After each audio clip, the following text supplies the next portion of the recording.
అందరికీ నమస్తే అండి. కిరణ్ మామ్ డైలీ వ్లాగ్స్‌కి స్వాగతం. ఎలా ఉన్నారండి అందరూ? బాగున్నారా?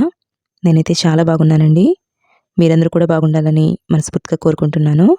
అయితే ఈరోజు వ్లాగ్ వచ్చేసి semi gravy egg keema curry అండి. దీనికోసం నేను ముందుగా మసాలా దినుసులు తీసుకున్నాను. అవి ధనియాలు, జీలకర్ర, దాల్చిన చెక్క, లవంగాలు, యాలికలు, మిరియాలు, శొంఠి, కస్తూరి మేతి అండి. ఇవన్నీ కూడా డ్రై రోస్ట్ చేసుకొని మిక్సీలో వేసి పౌడర్‌లా చేసుకున్నానండి. ఈ పొడి వల్లనే ఎగ్ కీమా ఫ్రైకి చాలా టేస్ట్ వస్తుందండి. అదేవిధంగా ఒక 4 ఉల్లిపాయలు తీసుకొని వాటిని చాపర్‌లో వేసుకొని సన్నటి ముక్కలుగా చాప్ చేసుకున్నాను. ఇంకా తర్వాత 4 ఎగ్స్ తీసుకున్నానండి. ముందుగా కాస్త బౌల్‌లోకి వాటర్ తీసుకొని వాటర్‌లోని కారం, ఉప్పు బాగా కలుపుకున్నాను. ఆ తర్వాత ఎగ్స్‌ని వేసుకొని బాగా బీట్ చేసుకున్నానండి. ఇది ఎంత బీట్ చేసుకుంటే మనకి ఎగ్ ఆమ్లెట్ అనేది ఫ్లఫీగా వస్తుందండి. చాలా టేస్టీగా కూడా ఉంటుంది. అదేవిధంగా ఒక పాన్ తీసుకొని దానిలోని ఆయిల్ వేసుకొని ఆమ్లెట్‌లో పోసుకోవాలండి. ఆమ్లెట్‌లో పోసుకొని 2 వైపులా దోరగా కాల్చుకోవాలి. అయితే మనం హై ఫ్లేమ్‌లో కనుక చేసినట్లయితే మాడిపోతుందండి. అందువలన హై ఫ్లేమ్‌లో కాకుండా మీడియం ఫ్లేమ్ మీద 2 వైపులా దోరగా కాల్చుకొని తీసుకోవాలి. ఎగ్స్‌లో మనకి ప్రోటీన్ ఎక్కువగా ఉంటుందండి. ఎగ్స్ అనేవి తీసుకోవడం వలన ఆరోగ్యానికి చాలా మంచిది. అదేవిధంగా మనం తీసుకునే ఈ ఎగ్‌లోని పిల్లలకి బలమైన పౌష్టికాహారం అని చెప్పుకోవాలండి. అంతేకాకుండా కళ్ళకు అవసరమైన విటమిన్స్‌ని కూడా మనకి ఎగ్ అనేది అందిస్తుంది. నీరసంగా ఉండే పిల్లలకు కూడా ఎగ్ అనేది పెట్టడం చాలా మంచిదండి. ఎందువల్లంటే ఇందులోని ప్రోటీన్ అనేది అందుతుంది కాబట్టి ఒక సమీకృత బలమైన ఆహారం కాబట్టి తప్పకుండా పిల్లలకి పెట్టినట్లయితే చాలా మంచిదండి. ఇంకా తర్వాత నేనైతే ఇలా పాన్‌లోని మొత్తం ఎగ్స్ అన్నీ కూడా ఒకదాని తర్వాత ఒకటి ఆమ్లెట్స్ రూపంలో వేసుకున్నానండి. నాకు మొత్తం 3 ఆమ్లెట్స్ అయితే అయ్యాయి. 4 ఎగ్స్‌కి కలిపి. ఇలా వేసుకున్న ఆమ్లెట్స్ అన్నిటిని కూడా ఒక్కొక్కటిగాను ముక్కల కింద చేసుకోవాలండి. అయితే ఈ ముక్కలనేవి మరీ చిన్నవి కనుక అయినట్లయితే గ్రేవీలో కలిసిపోతాయండి. అలా కాకుండా నేను వీడియోలో ఎలా అయితే చూపిస్తున్నానో కాస్త పెద్ద ముక్కల కింద కట్ చేసుకున్నట్లయితే మనకి గ్రేవీలో కలిసిపోకుండా బాగుంటుందండి. అయితే ఈ కర్రీ అనేది మనకి కేవలం రైస్‌లోకి మాత్రమే కాదండి, రోటీలో కూడా చాలా బాగుంటుంది. అదేవిధంగా రైస్‌లో కలుపుకోవడానికి కూడా బాగుంటుందండి. ఎందుకంటే సెమీ గ్రేవీ కర్రీ కదండీ అందువలన. ఇంకా మనం వాటర్ యాడ్ చేయకుండా ఫ్రై కింద చేసుకుంటామండి దీన్ని. ఇప్పుడు మరొకసారి స్టవ్ అనేది వెలిగించి మనం ఒక పాన్ పెట్టుకొని దానిలోని మనం ముందుగా ఏవైతే మసాలా దినుసులు తీసుకున్నామో అవన్నీ కూడా డ్రై రోస్ట్ చేసుకోవాలండి. అయితే ముందుగా లవంగాలు, దాల్చిన చెక్క, యాలకులు ఇవన్నీ వేసుకున్న తర్వాత లాస్ట్‌లోని మనం ఎండుమిర్చి, అదేవిధంగా కస్తూరి మేతి, ధనియాలు ఈ 3 వేసుకోవాలండి. ఎందువలనంటే అవి త్వరగా వేగిపోతాయండి. అందువల్ల లాస్ట్ వేసుకొని వేపుకున్నట్లయితే మనకి అన్నీ కూడా ఈవెన్‌గా వేగుతాయన్నమాట. మాడిపోకుండా ఉంటాయి. ఆ తర్వాత అలా వేపుకున్న వాటిని మనం మిక్సీ పౌడర్ చేసుకొని పక్కన పెట్టుకోవాలండి. ఇంకా తర్వాత మళ్ళీ ఇంకొకసారి కాస్త ఆయిల్ వేసుకోవాలి. వేసుకొని ఉల్లిపాయలు అవి కూడా వేసుకొని కాస్త ఉప్పు, అదేవిధంగా పసుపు వేసుకొని వాటిని మగ్గించుకోవాలండి.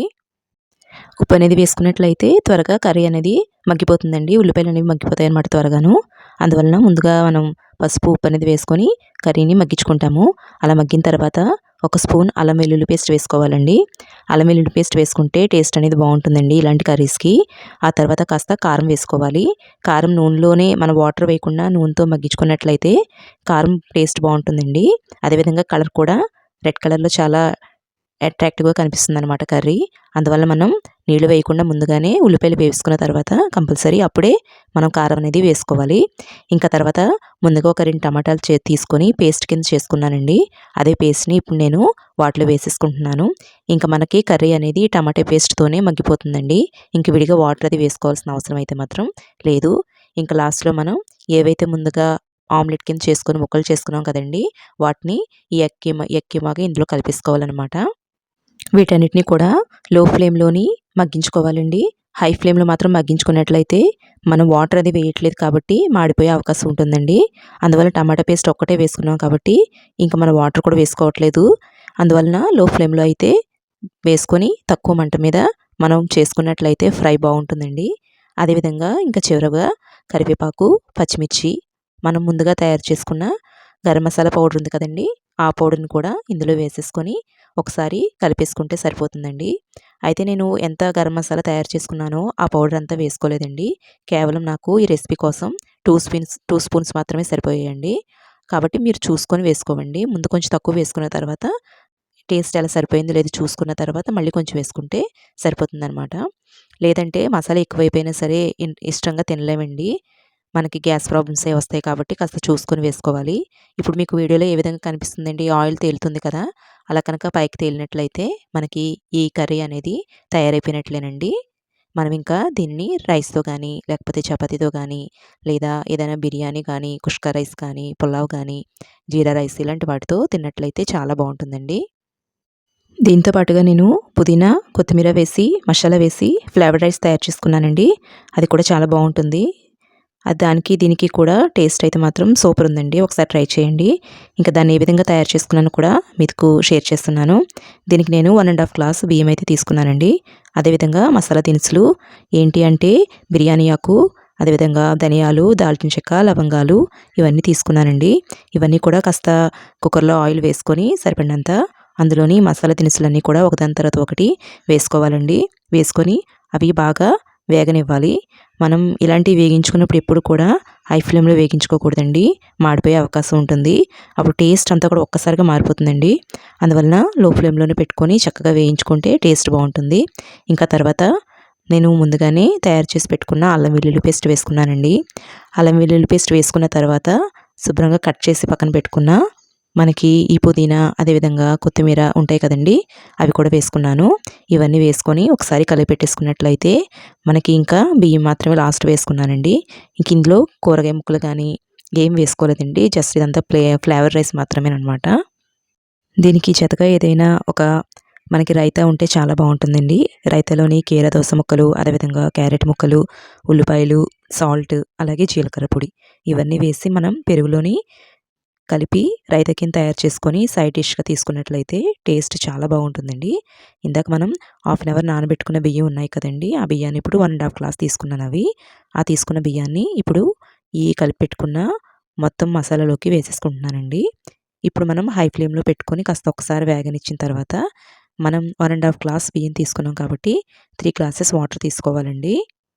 ఇందులో నేను టమాటాలు గానీ ఇంకేమీ వేసుకోలేదు కాబట్టి 1 ½ గ్లాస్‌కి 3 గ్లాసెస్ వాటర్ తీసుకున్నానండి. ఈక్వల్‌గానే తీసేసుకున్నాను. తగ్గించి తీసుకోలేదు. నాకు రైస్ అయితే మాత్రం పొడి పొడిగానే వచ్చిందండి. ఇంకా ఈ రెసిపీ అయితే మనం వెజిటబుల్స్ అవి ఎక్కువ కట్ చేయాల్సిన అవసరం ఉండదు కాబట్టి ఉదయాన్నే మనం పిల్లలకి లంచ్ బాక్స్‌లోకి పెట్టినా లేదా వర్కింగ్ వుమెన్స్ వాళ్ళతో పాటుగా ఆఫీస్‌లో తీసుకెళ్ళడానికి కూడా చాలా బావుంటుందండి ఈ రెసిపీ అనేది. ఇంకా ఒకసారి గరిటెతో కలిపేసుకున్న తర్వాత మనకి సరిపోయేటంత ఉప్పు వేసుకొని మనకి వేసిన సాల్ట్ సరిపోయిందో లేదో ఒకసారి టేస్ట్ చూసుకోండి. చూసుకున్న తర్వాత కుక్కర్ కనుక హై ఫ్లేమ్‌లోని పెట్టాలండి. హై ఫ్లేమ్‌లో మంట పెట్టి క్యాప్ పెట్టేసుకొని మనం 2 విజిల్స్ వస్తే సరిపోతుందండి. అంతకన్నా ఎక్కువ వచ్చినట్లయితే ముద్ద ముద్ద అయిపోతుంది. చూస్తున్నారు కదండీ ఎంత బావుందో పొడి పొడిలాడుతూ. మనం చేసుకున్న గ్రేవీ అదేవిధంగా ఫ్రై అండి. చూస్తున్నారు కదండీ సెమీ గ్రేవీ వలన మనం కలుపుకొని తినడానికి కూడా బావుంటుంది. దీంతో పాటుగా మనం కీరా దోస, క్యారెట్ ముక్కలు కలిపిన రైతాను కూడా కలిపి తీసుకున్నట్లయితే టేస్ట్ అనేది చాలా బావుంటుందండి. ఇది మనకి పిల్లలకి స్కూల్‌లో ఏదైనా పార్టీస్ జరిగినప్పుడు కానీ, పెట్టినప్పుడైతే చాలా ఇష్టంగా తింటారండి వాళ్ళ ఫ్రెండ్స్‌తో షేర్ చేసుకొని. ఇదండి ఈరోజు వీడియో. మీ అందరికీ నచ్చిందనుకుంటున్నాను. ఒకవేళ నా వీడియోస్ కనుక మీకు నచ్చినట్లయితే తప్పకుండా నా ఛానల్‌ని కిరణ్ మామ్ డైలీ వ్లాగ్స్‌ని తప్పకుండా షేర్ చేస్తారని, అలాగే సబ్స్క్రైబ్ చేసుకుంటారని మనస్ఫూర్తిగా కోరుకుంటున్నానండి. ఇదండి ఈరోజు వీడియో. థ్యాంక్ యూ అండి. Thank you. సజెషన్స్ ఏమైనా కామెంట్ సెక్షన్‌లో తెలియచేయగలరండి. థ్యాంక్ యూ అండి.